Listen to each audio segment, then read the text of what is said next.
Fun fact about Retro Puppet Master. This movie was shot in 12 days.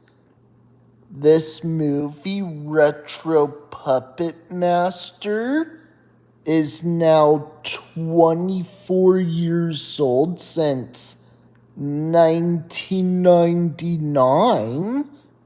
Greg Sestero played in it before he was in The Room. Who remembers watching Retro Puppet Master? Never seen it before. Maybe sometimes I'll have to check it out.